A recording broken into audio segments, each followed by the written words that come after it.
రెండవ రాశి వృషభ రాశి. వృషభ రాశి వారికి ఫిబ్రవరి 1 నుంచి 28 వరకు ఎలా ఉందో ఇప్పుడు గురువుగారి మాటల్లో తెలుసుకుందాం. 2025 ఫిబ్రవరి నెల రెండవ రాశి వృషభ రాశి. వృషభ రాశి ఫలితాలు ముందుగా మనం చెప్పుకుందాం. ఈ వృషభ రాశి ఏమిటి అనేది ముందుగా కావాలి. వృషభం అనగా ఎద్దు.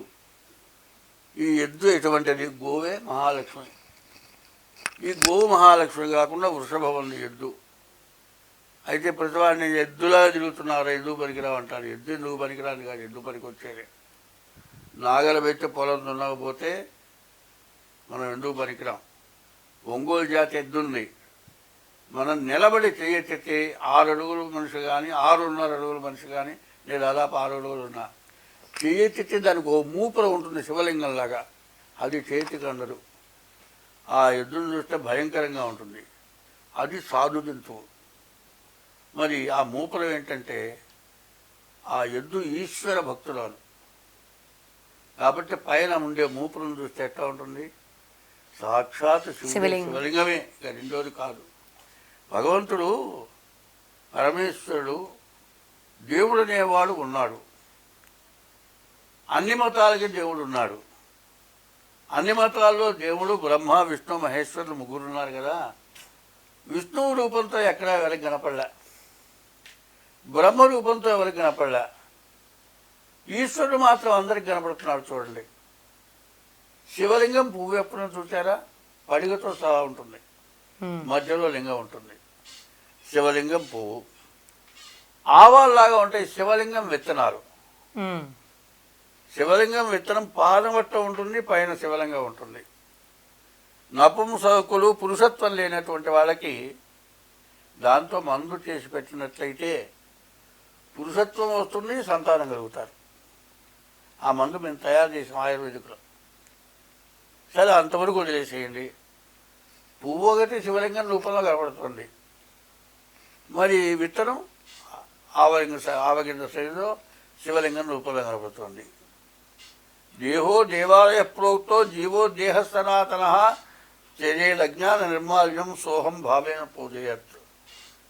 జీవుడే దేవుడు. ఈ జీవుడు ఎట్లా ఉన్నాడో చూపిస్తాను నేను. ఒక అర్థం తీసుకోండి. నాలిక బాగా దాపండి. నాలిక బాగా దాపితే పైన కొండనాలిక తెలుసు కదా, అందరికీ కొండనాలిక తెలుస్తుంది కదా. ఆ కొండనాలిక నుంచి ఎప్పుడు తడి కనబడుతుంది కదా. అక్కడి నుంచి లాలాజలం వస్తుందని అందరికీ తెలుసు కదా. ఆ లాలాజలం లేకపోతే, ఆ కొండనాలిక నుంచి వచ్చే లాలాజలం లేకపోతే మంచిని తాగితే కూడా పీకెళ్ళిపోయి చచ్చిపోతాం కదా. ఆ లాలాజలం కిందికి వచ్చి పడుతుంది కదా.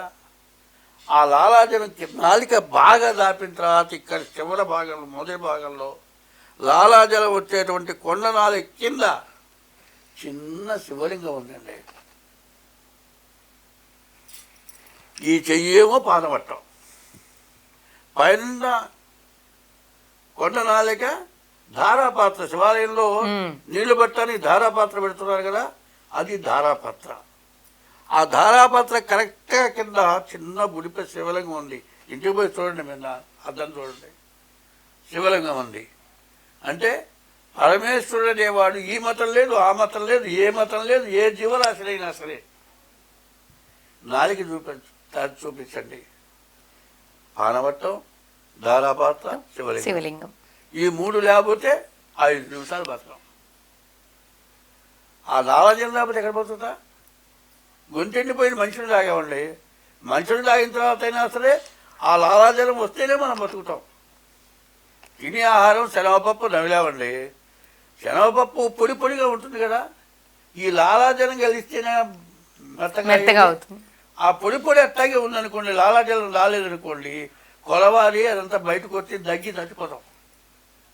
కానీ ఆ శివుడు ఆ రేపు రూపంతో ఉన్నాడు. మరి ఈశ్వరులు ఎంతమంది అంటే 11 మంది ఉన్నారు. 11 నందీశ్వరుడు, భృంగీశ్వరుడు, చండీశ్వరుడు, ఇట్లా 9 రకాలు ఉన్నారు. ఈశ్వరుడు తర్వాత రెండవదేవుడు నందీశ్వరుడు. ఎక్కడుంటున్నాడు? శివుడు ఎదుర్కొన్న నందీశ్వరుడు ఉంటున్నాడు. ఈ శివుడు నందీశ్వరుడు మధ్యలో పోకూడదు.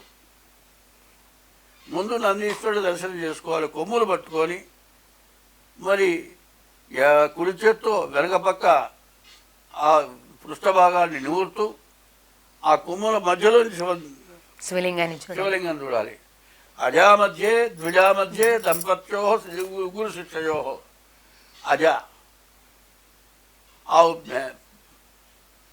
ఆవు దూడ, ద్విజా మధ్య బ్రాహ్మణులిద్దరు, దంపత్యో భార్యాభర్తల మధ్యలో, గురు శిష్యుల మధ్యలో, ఈశ్వరుడు నందీశ్వరుడి మధ్యలో ఎవరు పోకూడదు. అట్లా పోయినట్టయితే ఆ పాపం మహాపాపం అని చెప్పున్నది. అటువంటి రాశి వృషభ రాశి. అటువంటి వృషభ రాశిలో పుట్టడం అంటే పూర్వజన్మ పుణ్యం ఉంటేనే పుడతారు. వాళ్ళు ఎటువంటి వాళ్ళు అవుతారు అంటే దాదాపు వాళ్ళ కర్మ బాగుండక గ్రహాలన్నీ బాగుండకపోతే చెప్పలేను, కానీ ఏ గ్రహం బాగున్నా ₹1 వాడు కోటీశ్వరుడు అంటాడు. అంటే ఈశ్వరులో కొంత అంశం ఉంటుంది వారికి. కాబట్టి అటువంటి వృషభ రాశి. ఈ వృషభ రాశిలో శుక్రుడు రాహు తప్పితే ఏ గ్రహం బాగలేదు. 6 గ్రహాలు పూర్తిగా బాగలేవు. అందులో వృషభ రాశిలో గురువు ఉన్నాడు. మరి మిథున రాశిలో కుజుడున్నాడు. తులా వృషభయోర్ భృగు శుక్రుడు అధిపతి. ఆయన ఏకాదశిలో ఉన్నాడు. వాళ్ళకి పెళ్ళి అవ్వటానికి చాలా బాగుంటుంది. తర్వాత రాహు కూడా ఏకాదశిలో ఉన్నాడు. రాహు వల్ల రావాల్సిన డబ్బులు వస్తాయి, ఎట్లా కాకపోయినా అవసరానికి డబ్బులు వస్తాయి, పెళ్లి బాగా జరుగుతుంది, మంచి అందమైన అమ్మాయి వస్తుంది. కానీ అన్నీ బాగానే ఉన్నాయి. కానీ లగ్నంలో ఉన్నటువంటి గ్రహం గురువు, ద్వితీయంలో ఉన్న కుజుడు వల్ల చాలా దోషం ఉంది. ఏం చెబుతున్నారంటే మరి గురువు కానీ శని కానీ కుజుడు కానీ ద్వాదశాష్టమ జన్మత్వం శని అంగారకో గురు కుర్వంతి ప్రాణ సందేహం స్థానచలనం ధనక్షయం. వివాహమైనా కూడా జాగ్రత్తగా చూసి చేసుకోకపోతే స్థాన చలనం, 1లో గురువు ఉన్నా, 2లో కుజుడున్నా, 12లో శని ఉన్నా, ఏ ఒక్క గ్రహం ఉన్నా ఈ చెప్పేది 1లోనే గురువు ఉన్నా, 2లో శని ఉన్నాడు. అందువల్ల స్థాన చలనం ఉన్న చోట చెడిపోవటం. ఇవి చేసే ఉద్యోగంలో కావచ్చు, ఉండే ఇంట్లో కావచ్చు. ధనక్షయం, డబ్బులు ఖర్చు కావటం.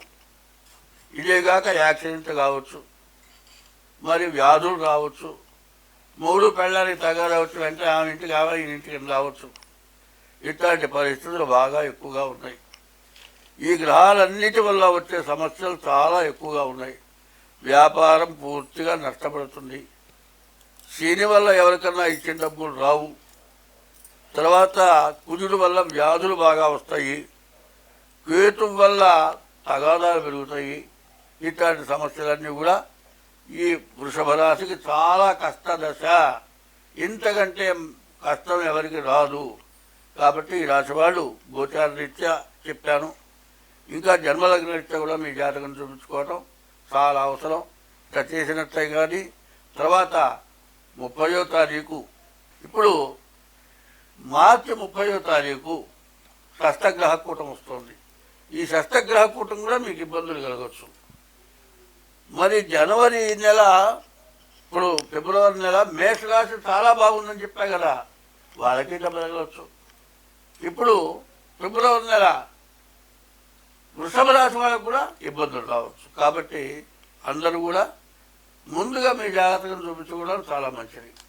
ఎందుకంటే ఎక్కడో పక్కన అడవి ఉందండి, అడవి మండుతుంది, మన ఇల్లు కాదు కదా అనుకుంటే ఆ మంట సెగదగిలితే చాలు మాడిపోతాం. అది ఇంకా ముందుకు రావచ్చు. కాబట్టి ఈ అందరికీ కూడా మార్చి 30వ తారీఖు క్రిటికల్ సమయం.